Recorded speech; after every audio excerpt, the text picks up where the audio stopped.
I like it when someone says, I am an 18 handicap, and I'm not trying to be a 10 handicap. But right now I'm playing like I'm a 25 handicap, and I should be better. Hello there, welcome to the course. Said Small, I'm pretty pumped. the 2003 PGA Teacher of the Year. Somebody else might say they are an 18 who wants to get to be a 12 handicap.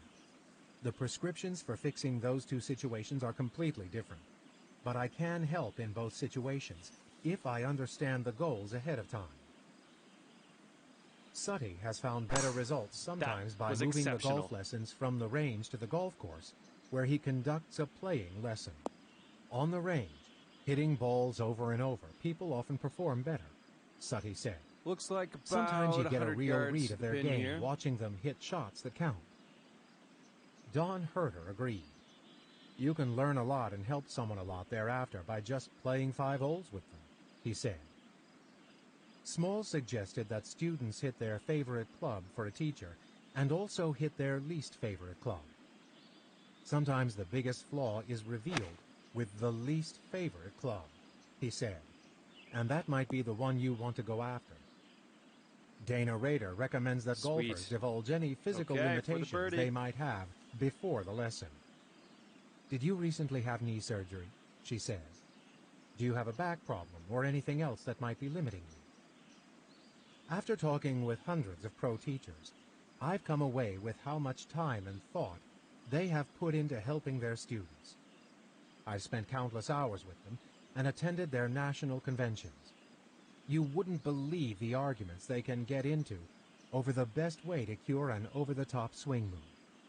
First, they'll argue for an hour about whether it should even be called over-the-top, because some older teacher called the move a slingshot maneuver in 1912, and then it was called an outside loop in the 1950s. They will snatch smartphones from their pockets and start displaying and analyzing all the golf swing videos they've saved and cataloged.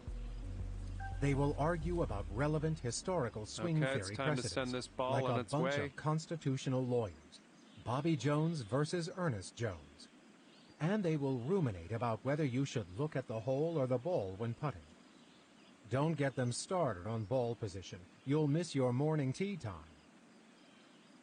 Okay, so they are obsessed. But they are obsessed because golf is fascinating to them, and making every golfer happier is their mission. They never argue about their own swings or their own golf games. You launched it. It is as if they never get to play, which is sometimes closer to the truth than it would seem. So they obsess about making us better instead. What did the starter, Bill Hancock, say? We're all in this together. What does all this mean? We as everyday golfers should pay a lot more attention to the golf professionals who want to help us, because they have invested a lot of time in how to best offer that help. Golf pros, locker room attendants, caddies, and starters. They are there for you. You are not alone out there. This is not a minor thing. There is no game that can make you feel friendless and abandoned faster and more completely than golf. But you do not walk or ride alone. Know there is help, and know where it is. You won't be sorry. The next time you head to the first tee, remember that whatever happens, even if you split your pants, somebody has your back. Side. Chapter 6. If you had one wish. The reason the pro tells you to keep your head down is so you can't see him laughing. Phyllis Diller. Beauty. Playing a solitary round on a quiet weekday evening at my home course, all right, this next one I for searched birdie. for an errant shot in the woods and came upon a stray golf ball. The ball had a smudge of dirt on it. I tried to rub it off, but the smudge wouldn't budge. I rubbed harder and harder, and suddenly, in a puff of white smoke, there appeared a genie. With an Augusta National towel wrapped around his head and a golf ball earring dangling on one side, he stood before me, his arms folded ominously on top of an ample belly. He roared, "I am the golf genie, and I am here to grant you one wish. Not that this happens every day, but I wondered, isn't it supposed to be 3 wishes? The genie scowled. Didn't anyone ever tell you golf is unfair? Yeah? Well, so is the golf genie. You get 1 wish for anything you want in your golf game. I looked around. We were alone. Anything? I said, my mind racing. Like Phil Mickelson's short game? His long game? His putting? His bank account? Third hole coming up. The genie frowned. No, no, no. And what's the matter with you? He said. Look, you can have just 1 shot, like a drive, a pitch, a chip, or a putt. But forevermore, as long as you play golf, you will execute that shot perfectly. In other words, your driver will go 300 yards and straight every time, or every putt from less than 6 feet will always go in the hole. Every pitching wedge will land within 6 feet of the flagstick, or every bunker shot will settle within 2 feet of the hole. The genie laughed devilishly. So, my wayward golfing friend, here. What's your pleasure? I couldn't organize my thoughts. Who wouldn't want to make every short putt forever? Goodbye to those humiliating yips. Then again, 300-yard drives every time? Hello, testosterone rush, like taking steroids without having to appear at a congressional hearing. The genie was talking again. Now, a few ground rules. I don't do aces. No holes in one every time on a par 3. You can't ask for all your irons to go the perfect distance. Just 1. Work with me. The genie cocked an eyebrow as he eyed me up and down. You look like somebody who can't hit a pitching wedge straight to save your life, he said. How about I fix that for you? That sounded so puny. I was choosing a shot for all golfing eternity. I wanted a shot that would make my golfing buddies cry out and my golf opponents simply cry. A precise pitching wedge? Ooh, I'm scared. Okay. Look, how about I fix your short game around the green? The genie suggested. Now I was frowning. Are you a genie or Dave Peltz? I said. The genie was getting exasperated. He started spitting out impossible wishes for me. Every ball you hit in the trees will automatically bounce out. Tuck your right elbow perfectly every time in the backswing. No shot ever rolls into a divot. Hit it low in the wind every time. Oops. If someone near you on the golf course is using a cell phone, his pants will automatically fall down around his ankles. I just kept shaking my head and saying no. This is why it takes 5 hours to play 18 holes, the genie said. No one can make up their mind out here. Let me ask you, what would you choose? I've asked many of my friends. Some are wise guys. One guy said he would ask to be invisible for at least 5 seconds after every tee shot, so he could grab his ball and throw it farther down the fairway. I reminded him that assumes he could find his tee shot. Another friend said he would want every one of his shots to go 2 yards farther than every shot struck by his father-in-law. Solid swing. I'll be perfectly happy with a 100-yard drive if his was only 98 yards, my friend said with delight in his eyes. My father-in-law would go nuts. Back in the saddle He'd be here. chucking clubs all over fairway. the place. Nice stuff. And it looks like Golf we have does 100 indeed yards make strange to the pin. bedfellows. Another friend wanted the psychic ability to bend the shots of his opponents. He wanted to be able to stare at a ball and make it slice into the woods or plop in a pond. I don't want to play any better. I just want others to play as badly as I do, he said. Whoa. Have I ever mentioned that golf makes people crazy? Could be in the rough here. But back here in the world of relatively sane golfers, the genie's query is intriguing. We all have things we would like to perfect in our golf game, but this is a different question. What is the one shot you wish you had forever? It's almost like a biblical parable, or an allegory that lays bare the real meaning of golf. Or life. Either that, or it's a way to win more $2 Nassaus. At any rate, most people seem to believe the answer has to vary from player to player. Most of us, and this goes for professional players as well, are usually better at hitting our irons or our woods. Almost everyone has a few clubs that are a little more dependable and a little less erratic than the other clubs. This is partly true because the iron swing and wood swing are inescapably different. And that'll keep Some you instructors at preach even that it's par. all one Nice. swing and always the same. They say the only thing that changes is the ball Okay, position. here we go. But even they usually temper those statements by admitting that what also changes is the club's angle of attack. In physics, this might make sense. In golf, it comes down to this. The one thing most golfers come to realize is that altering the angle of attack changes the swing in a major way. Sweeping a ball off a tee or a tight fairway with a wood is far different from contacting the ball first and then the turf with the That steeply was descending amazing. arc of an iron. The fact is, most of us are better with the shorter clubs or the longer ones.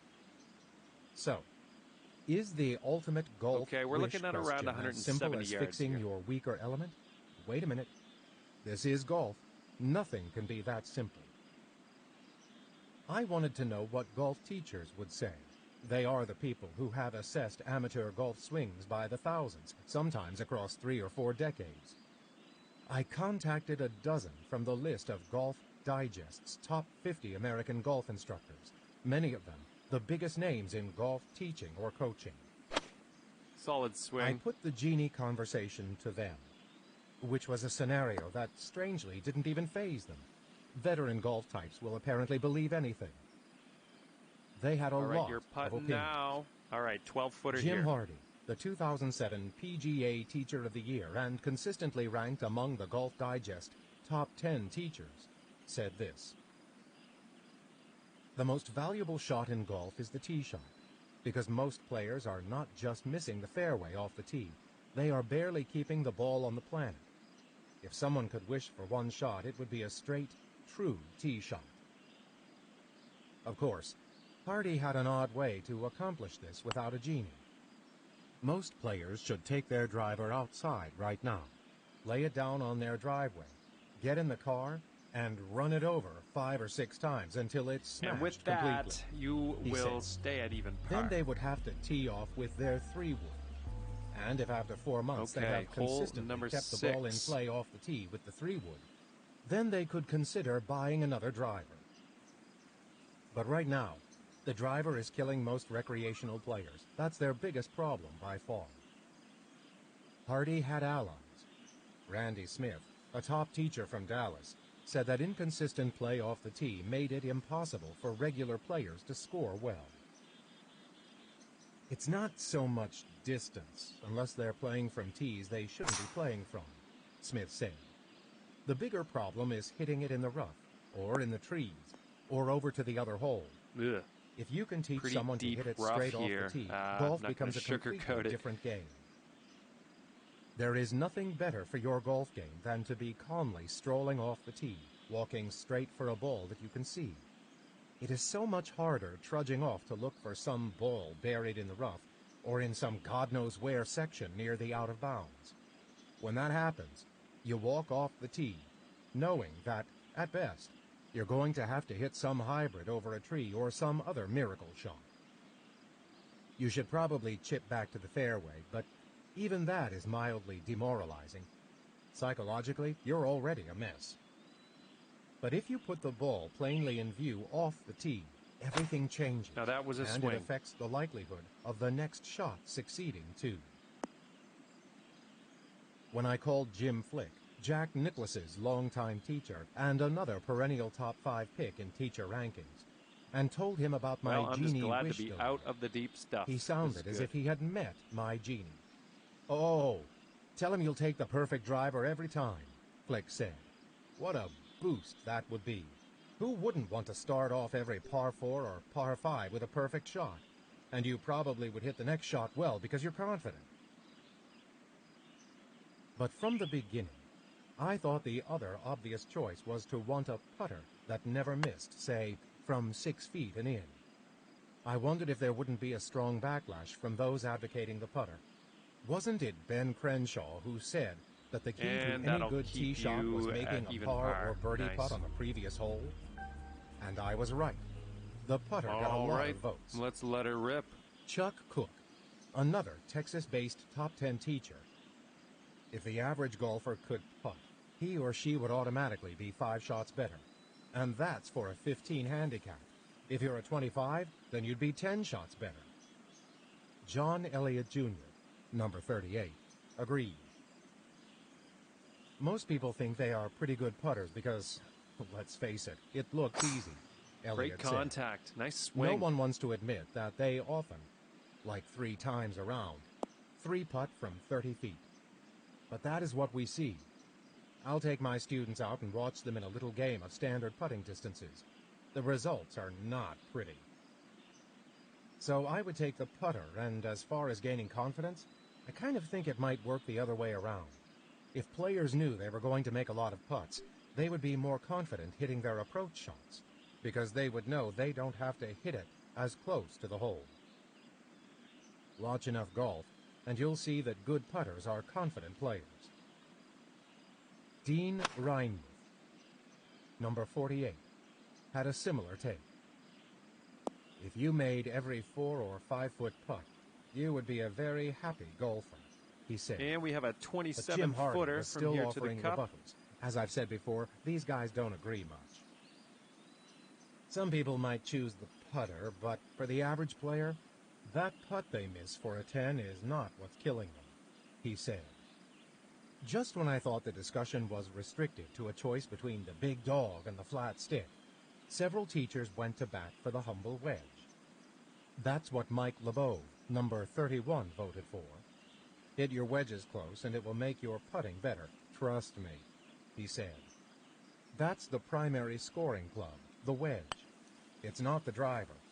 And I can see the argument for the putter, but a good wedge player is almost always a good putter, because he's not leaving himself many long putts.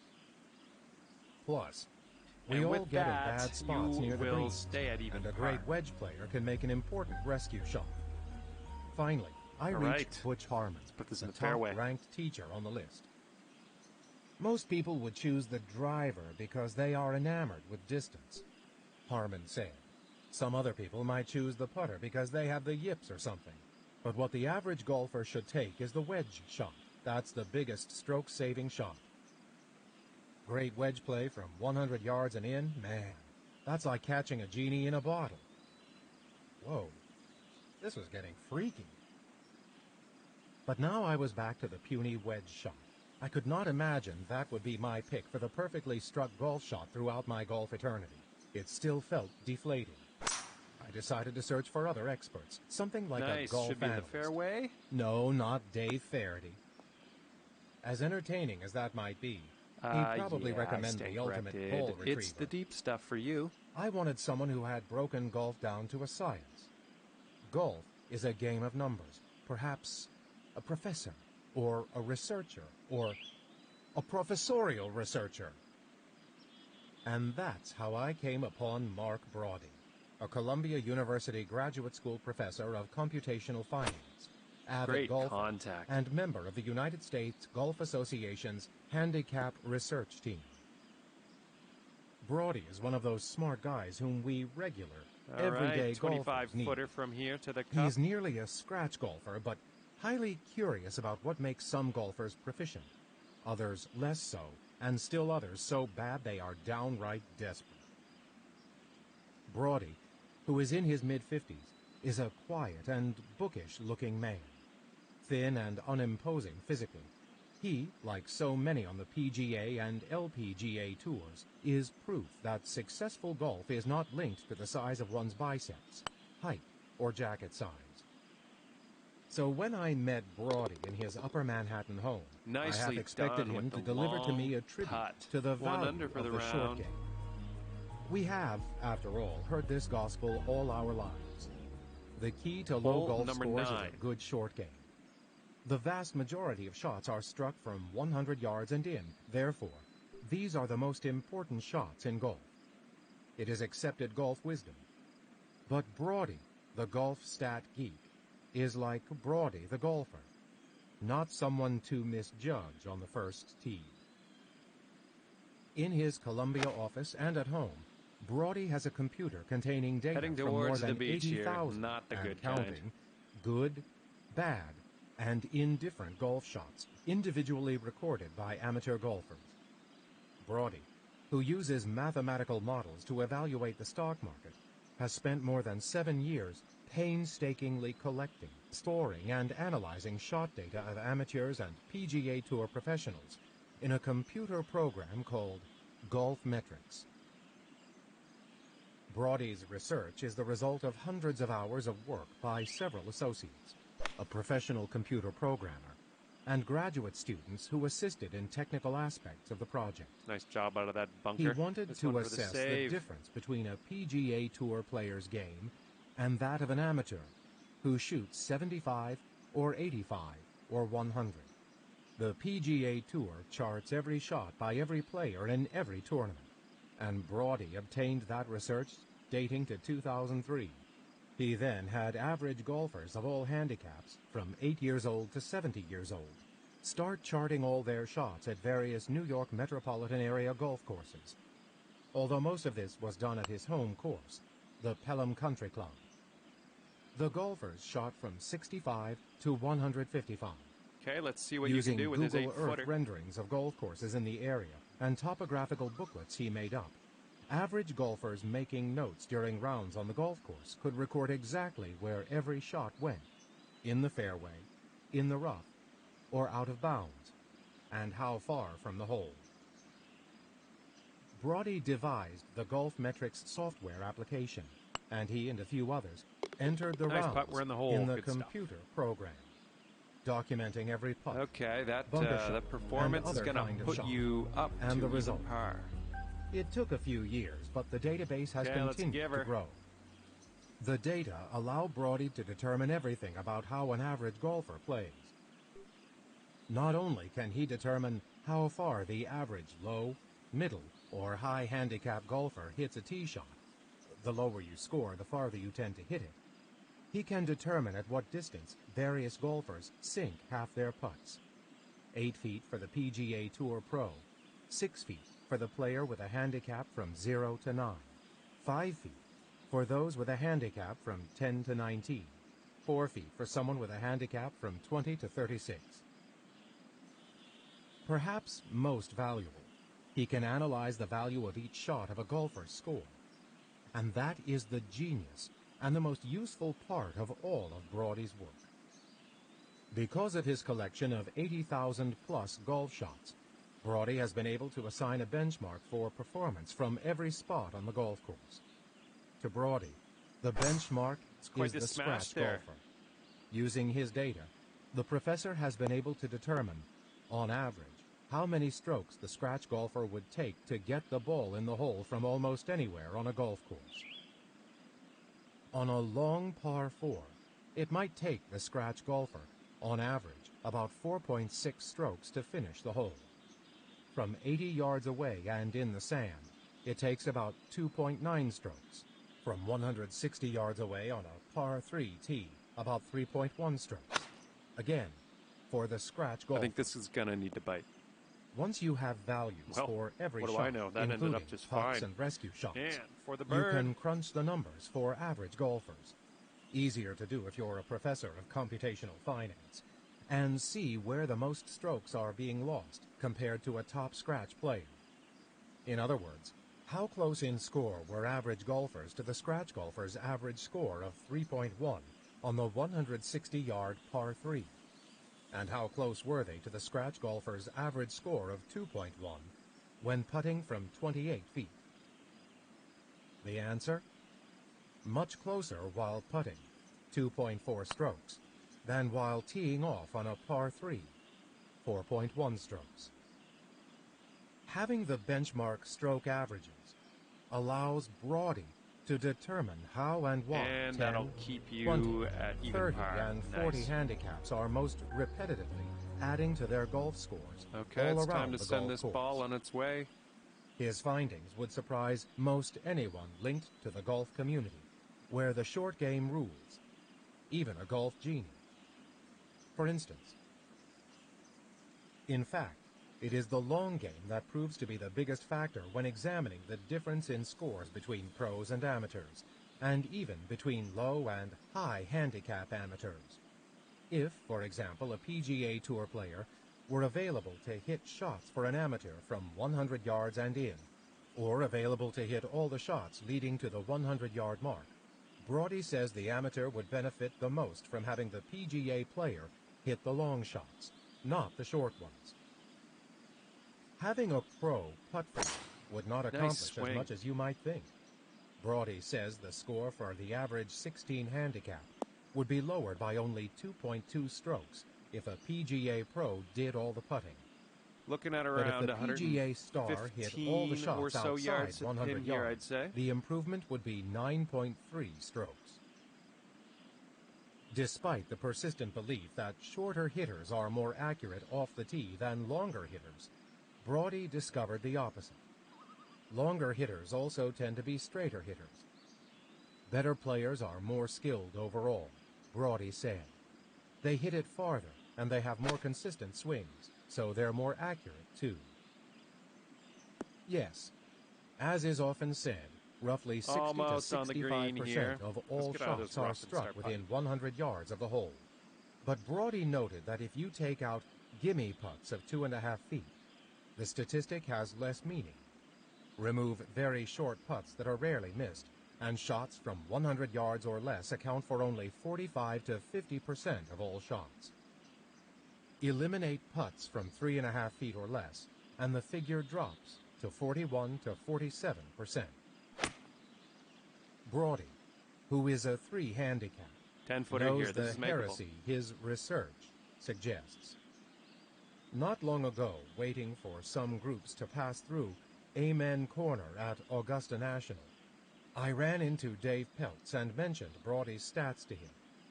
Peltz, who is a celebrated golf shot researcher himself, paused to look at me. Then his eyes widened, and his face grew so red I thought I might have to shove him into Ray's Creek to cool him off. I can get the testimonies of thousands of players from my short game schools who would say otherwise.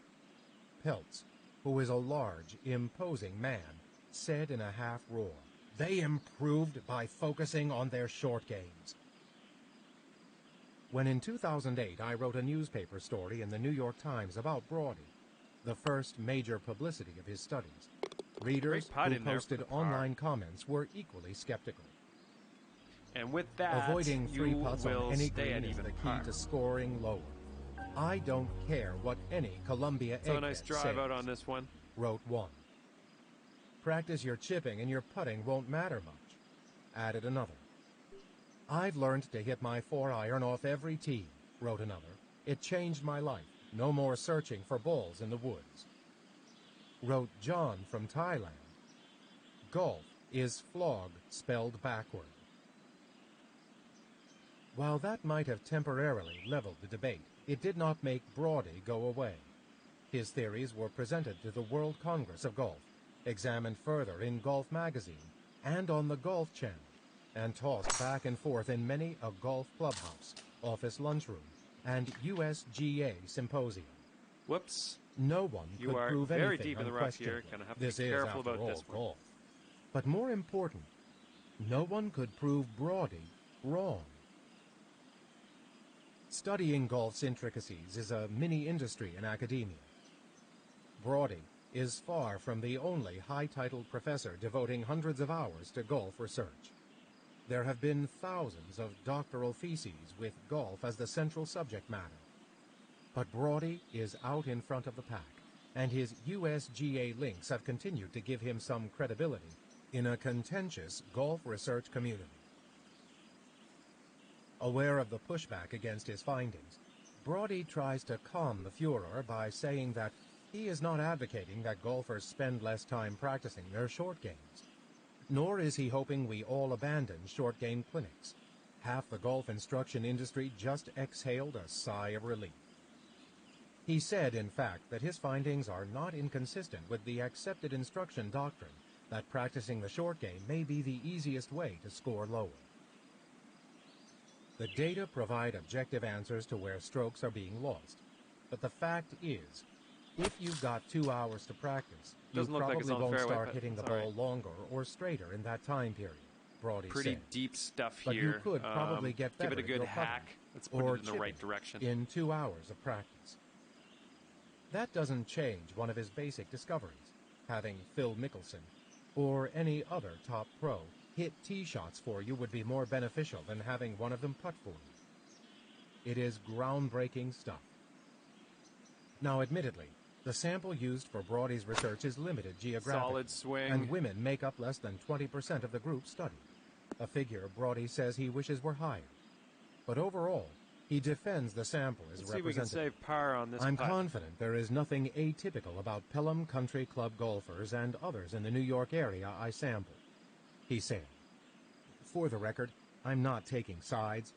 My short game is killing me. It happens right after my long game gets me in trouble. Golf metrics, or something like it, will likely be a familiar part of the game in 10 years. Just as early baseball statistical freethinkers like Bill James usurped traditional statistical measures like batting average, ERA, and RBI, Brodie and others have begun to remake how golfers will assess themselves. At the Massachusetts Institute of Technology, researchers looked at every putt on 30 PGA Tour courses for 5 years, beginning in 2003, One over which is for the about 2 rounds. million putts in total. They used their figures much as Brodie has. They know Hole exactly how number many strokes 13. a PGA Tour pro usually needs to sink a 10-foot putt, 1.63 strokes. This stat and others could become the benchmarks used to tell average golfers how well or poorly they putted on a given day. All the golfer would need to do is add up the distance of each of his or her initial putts that day and divide by the total number of putts. Wow, it's going to have to A bite. table on the scorecard could tell the golfer how he or she did against On a the green PGA with Tour some work to pro's do. average This for is those Birdie. accumulated distances, with an adjustment for the severity and general contour makeup of the course. Some days you might be 4 putts behind the pro, some days 10 putts. But that would tell you how you did better than a simple total number of putts, which can often be more a reflection of how well you're chipping or hitting your approach shots. Similar tables could be added on the scorecard for shots all over the golf course. In the meantime, there are some immediate practical uses. The PGA Tour and the USGA have spent a significant chunk of their vast resources applying mathematical formulas to the wealth of statistical data now available about every shot struck by a professional, and often by And that'll amateurs keep as you well. at 1 over for the round. Some of the results would not be surprising, but they help tell us about the average next stop, recreational fairway, game nonetheless. right? For example, at the end of how many rounds have you said, if I just didn't take an 8 on the 6th hole and then a 7 on the 15th hole, I would have had a pretty good day. Do you believe that? Or is it another misguided frequent golfer's lament? It is basic truth, and even more true for a golfer with a high handicap. Someone who regularly shoots about 100 has 4 times as many blow-up holes, with balls shanked into a pond or sliced into the deep woods, than someone who regularly shoots about 80. It sounds obvious, but the really bad No good. shots ruin more rounds than anyone suspects. It's probably the average golfer's biggest problem, said Jim Remy, the president of the PGA of America from 2010 to 2011. Because if you hit a tee shot out of bounds, you're re-teeing and hitting 3. But if you just miss-hit it a little, and it scurries down the fairway 125 yards, at least you're only lying 1, and still have a shot at par. It's avoiding the shots that bring penalty strokes, in water hazards, out of bounds, lost balls. That is what matters. Those are the shots that destroy good rounds. Nice. If you think about it, most of these big mistakes happen at the long game, not near the green. And we're Yes, back on the a free fairway. putt is Let's see bad, about hitting that but green it's still now. only one more stroke than the average outcome.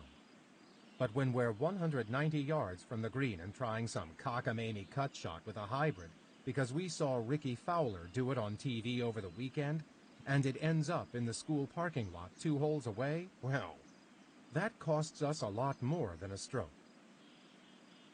We have all heard the term course management, and most of us think it means laying up on par 5s or occasionally hitting a 3-wood rather than a driver on a short par 4. It is actually far more involved than that, or should be. We should be adamant about our commitment to prevent the truly disastrous shots and constantly remind ourselves to hit a shot we have practiced often and can, Okay, so most that'll of the keep time, you at execute 1 in a over for way the that round. keeps the ball in the short grass. Good course let's management put can this mean hitting ball a shot out that there. greatly reduces the risk of causing a 2-shot negative swing in your score. Balls lost in the woods, dunked in a pond, or deposited in some family's garden bird bath, out of bounds next to the green. This might mean hitting a club that may or may not get the ball all the way to the green, but almost definitely won't result in one of those disastrous outcomes. As Ben Hogan said, golf is Great not contact. a game Nice of good swing. shots. It is a game of bad shots.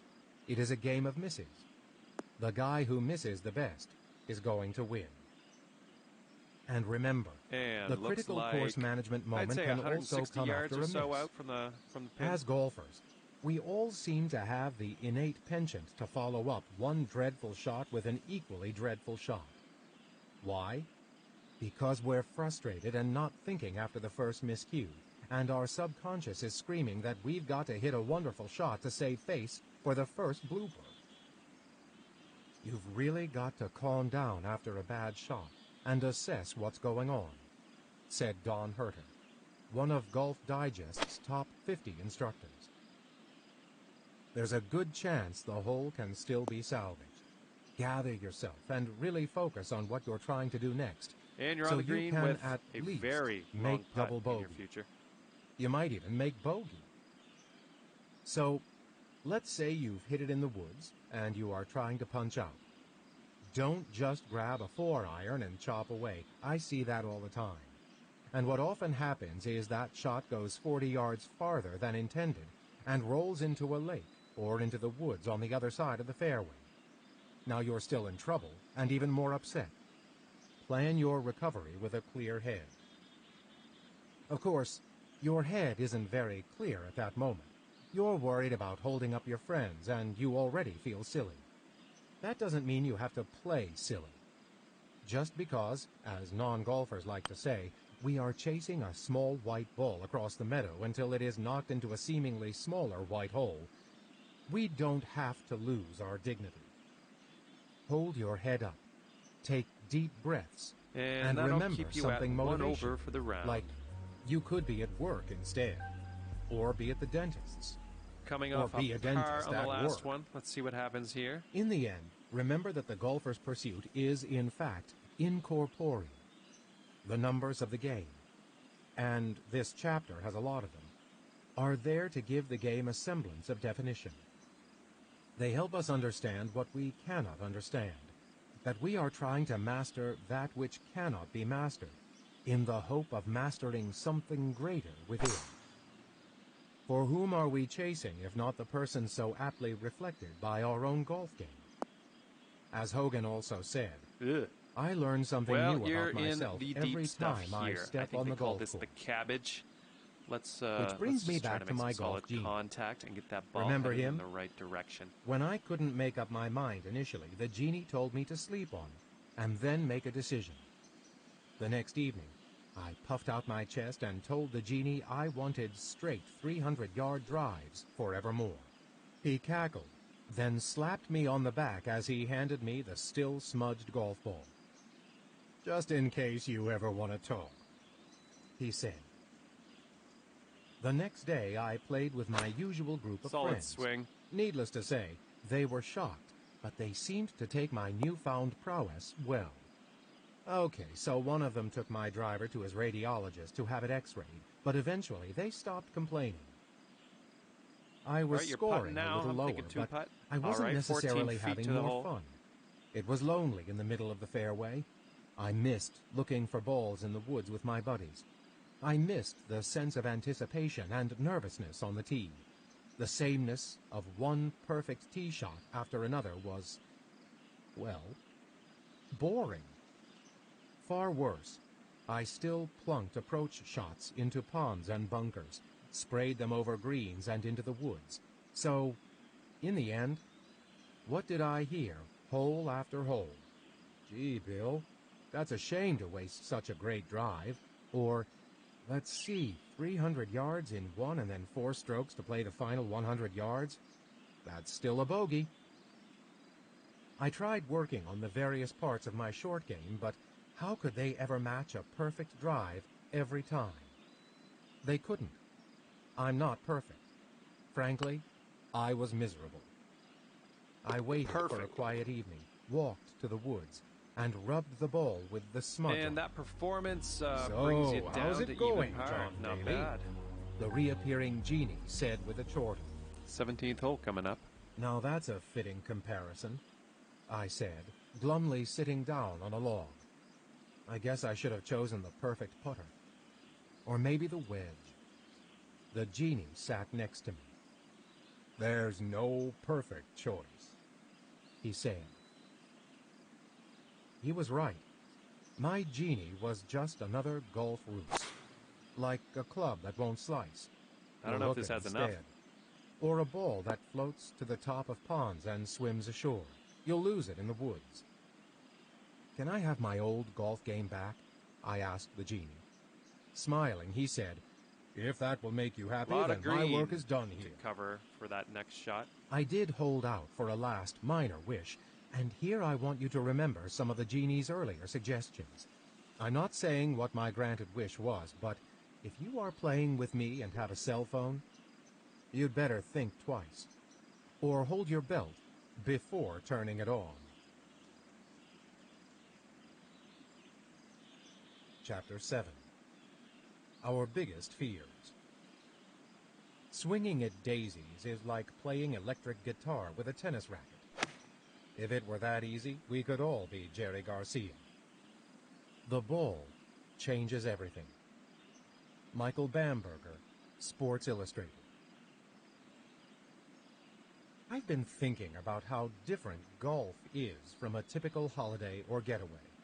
For example, where do people go when they want to escape or take a break? Most people head for water. A pristine lake is nice, although something seaside is the most popular choice because people like wiggling their feet in the sand. Some people go camping deep in the woods, and other folks head for bucolic vistas to stare off at verdant, rolling hills and lush meadows. We go to these places because we find the settings relaxing. Now think about it. What are the places that golfers universally dread? Being near water makes them nervous, All right, and one over hitting for the over water round. fills them with panic. No golfer is ever happy in the sand. Heading deep into Okay, the woods is here we almost as go. distressing. Even gazing out on a vast green vista, like the unspoiled view from the first tee of a golf course, fills most golfers with fear and trepidation. More proof that while golf may be a metaphor for life itself, it's no vacation. For the recreational golfer, there are all too many concealed ambushes on the golf course. These are places or situations that lie in wait to embarrass us, test our poise, rattle our nerves, and confuse us with a myriad of choices, none of them Okay, seemingly so you're in the rough comforting. here. We have faced these same situations many times, which doesn't help, because that historical knowledge has left us with a burning memory of bad outcomes. Often, the weight of that failure catalog is exacerbated by the apparent simplicity of the task at hand, and yet, over and over, we are undone, despite our best efforts. What I'm talking about is the 5 most feared shots in golf, each one innocent, and each one deadly to a golfer's morale and psyche. What are these round killers? Any shot over water, especially one completely over water from tee to green. A short finesse pitch shot directly over a bunker to a green. The first tee shot of the day, often executed with a Nice small, swing. or not so small, crowd watching. Any first long putt on any green, because it shouts, 3 putt. A recovery shot from the woods, between, around, Nice or approach. below a clump of trees. Okay, for the birdie. Maybe you have mastered one or two of these shots. Chances are you haven't mastered most, and even if you have, a bad result still crops up every once in a while. Of course, it would help ease the stress if you had a little strategy to fall back on in these situations. Sensing that need, and since I have been haunted by these vexing situations as well, I have spent several years seeking advice and counsel from teaching pros, PGA Tour pros, psychologists, and sociologists. Oh yes, and from bartenders near Solid golf one over courses par too. at the end of But our round that today. wasn't desperation. Good job out there. At any rate, Thanks a lot for the each round today. conversation